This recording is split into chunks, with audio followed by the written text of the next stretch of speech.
Irenea's channel. Ako dyan siyang gipa-frame, guys. May konting story po ako nito, guys.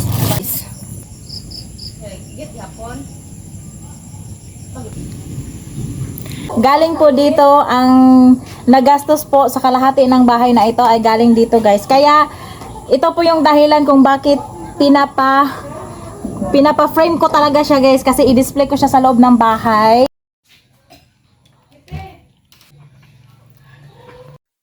Ayun ba tayo sa... Hello guys!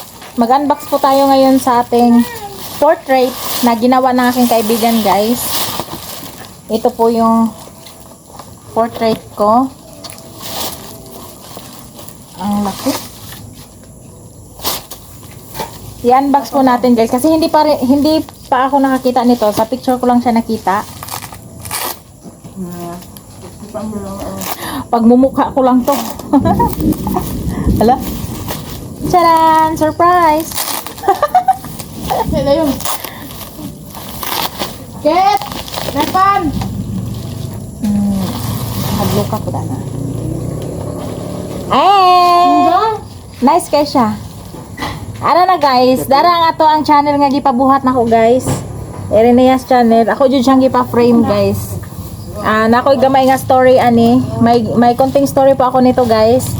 Itong frame na ito ay may kahulugan po ito sa aking bahay, sa buong bahay na naitayo ko. Ipakita ko sa inyo yung bahay, buong bahay.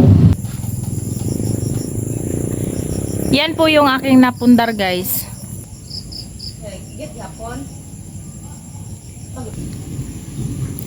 Ayan po, guys. Dahil ang kalahati ng bahay na yan, guys, ay dahil dito sa ating channel. Galing po dito, ang nagastos po sa kalahati ng bahay na ito ay galing dito, guys. Kaya, ito po yung dahilan kung bakit pinapa-frame ko talaga siya, guys, kasi i-display ko siya sa loob ng bahay. Malaking tulong po sa akin, guys, and salamat sa inyong lahat. Kahit anong mangyari, yung channel ko ay nandyan palagi sa aking puso. Charot. Ilagay ko lang dito sa guys, i-display ko. Ipapakita ko sa inyo mamaya kung saan ko siya i-display. And hindi lang po ito, guys. Yan lang po yung story ng aking pinapa-portrait. So, may isang pinapa-portrait ako, mukha ko lang to. Actually, hindi ko siya gusto, pero nangyari na eh. Inano ko na, pinapa-drawing ko na sa kanya, pero hindi ko siya na-drawing ko yung tingnan lang natin, guys, kasi hindi siya gaano ka ganda yung pinapa-ano ko, pero maganda yung pagka-portrait niya. Pero yung I mean na hindi siya maganda yung picture na pinapa-portrait ko. Ito. Charan! Oh, parang matanda ako dyan. Hindi siya maganda masyado yung ano niya, yung pero okay lang din. No, okay ra siya na. Pero kuan ang pagka marang siya markog tiguang, no?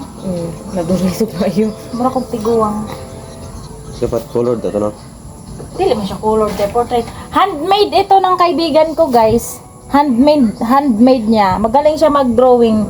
Kaso lang, yung picture na yan talaga yung itsura ko dyan. Mali yung pagka binigay ko na picture sa kanya. Kaya nagmukhang ganyan ako. Okay lang yun. Ang pinaka-importante sa akin is ito. Same price lang po ito, pero mas maganda ito. Pinapaganyan ko talaga yan. Pinili kong frame na ito. Kasi, ayan. Ayan na, guys. At saka ito. Thank you, Donna.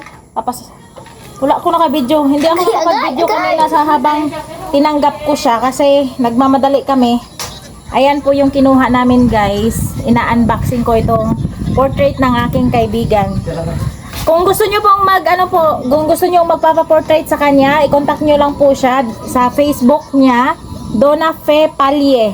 Ililink ko po yung Facebook niya doon sa baba nito, guys. And thank you for watching, and don't forget to like, subscribe, and hit the notification bell para updated kayo sa susunod ko pa na mga video.